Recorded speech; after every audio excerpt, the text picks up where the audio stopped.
In ancient Rome, the life of a gladiator was both brutal and fascinating, woven into the fabric of Roman society as both a sport and a spectacle. Gladiators were warriors who fought to the death for the entertainment of the masses, embodying the virtues of strength, bravery, and combat prowess that were highly valued by Romans. Their existence was a blend of intense training, ruthless combat, and a constant struggle for survival. Gladiators were typically slaves, prisoners of war, or condemned criminals. However, some were free men who volunteered to become gladiators, lured by the promise of fame, fortune, or simply the thrill of combat. These volunteers, known as octorati, signed contracts agreeing to serve a gladiator school, ludus, and abide by its strict regulations. The majority of gladiators were purchased by lanisti, owners of gladiator schools, who then trained and maintained them. A lanista was responsible for the training, discipline, and overall well-being of his gladiators, and he could profit significantly from their success in the arena. Life in the ludus was harsh and demanding. Gladiators trained under the supervision of experienced instructors, often retired gladiators themselves, who drilled them in various fighting techniques and weapon skills. Training was rigorous, focusing on endurance, strength, and agility. Each type of gladiator, from the heavily armed Murmillo to the nimble retiarius, had a specialized set of equipment and combat style.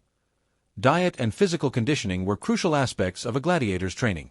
Their diet was designed to build muscle mass and enhance stamina, consisting primarily of barley, beans, oatmeal, and occasionally meat. They also consumed a special drink made from plant ash, believed to help fortify their bones. Despite the brutality of their profession, gladiators were valuable investments for their owners. As such, they received medical care to recover from injuries and maintain their fighting condition.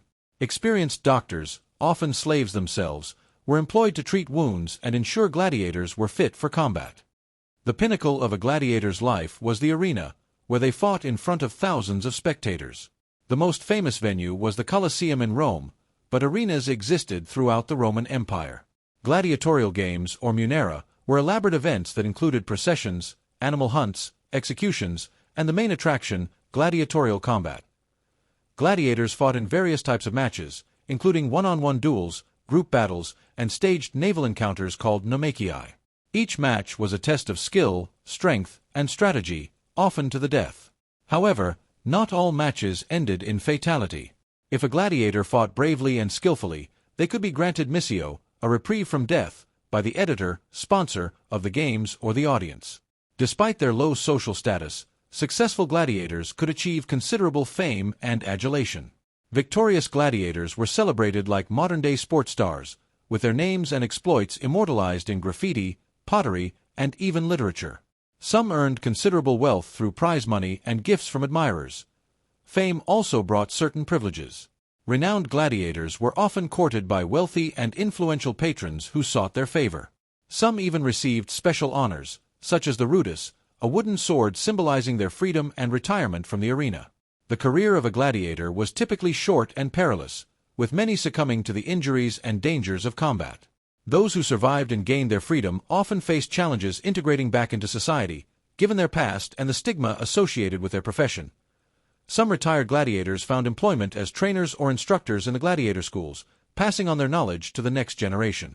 Others capitalized on their fame to enter politics or business, leveraging their celebrity status for economic gain.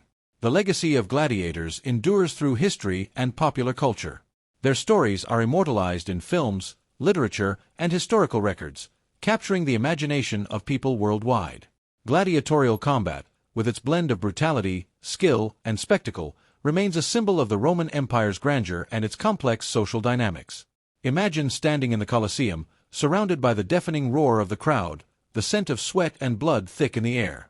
Picture the intense focus in a gladiator's eyes, knowing that each fight could be their last, yet each victory brings them one step closer to freedom and glory. The life of a gladiator was a perilous dance between life and death, honor and infamy. So, what do you think drove these men to face such unimaginable challenges? Share your thoughts in the comments below, and let's delve deeper into the untold stories of these ancient warriors. Who knows, your perspective might be